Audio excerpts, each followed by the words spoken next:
Start rotating from here. It should look exactly like this. The front end goes first.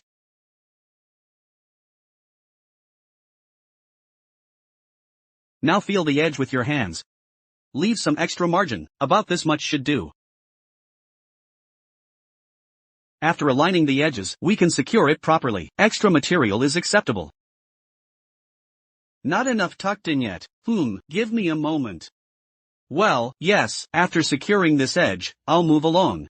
Now the entire edge is aligned. Let's start working backward. Once the front is aligned, we'll start rolling it back.